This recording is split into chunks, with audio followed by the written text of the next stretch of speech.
मुन्नी एक प्यारी और समझदार बच्ची की। वो हमेशा कोई भी काम करने से पहले अपनी अम्मी से इजाजत लेती थी। एक दिन मुन्नी ने कहा, अम्मी क्या मैं जूस ले सकती हूँ? अम्मी ने मुस्कुरा कर इजाजत दे दी। फिर मुन्नी ने पूछा, अम्मी क्या मैं टीवी देख लूं? अम्मी ने कहा, नहीं बेटा, पहले पढ़ाई करो। मुन्नी ने फौरन बात मानी और पढ़ने बैठ गई। कुछ देर बाद मुन्नी ने कहा, अम्मी क्या मैं बाहर जाकर खेल सकती हूँ? अम्मी ने इजाजत दे दी। मुन्नी ने फिर पूछा, क्या मैं पॉपकॉर्न खा सकती हूँ? और क्या मैं साइकिल चला सकती हूँ? अम्मी ने मुनासिब वक्त पर सबकी इजाजत दी। मुन्नी ने यह भी पूछा, क्या मैं फूल तोड़ सकती हूँ? अम्मी ने समझाया कि फूल तोड़ने के बजाय उन्हें देखना और महफूज रखना चाहिए। फिर मुन्नी ने कहा, क्या मैं झोला ले सकती हूँ? एक दिन मुन्नी ने कहा, अम्मी क्या मैं चावल खा सकती हूँ?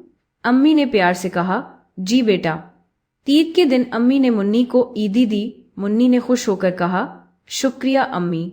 अगर कभी मुन्नी से कोई गलती हो जाती तो वो फौरन कहती, मुझे माफ कर दे अम्मी।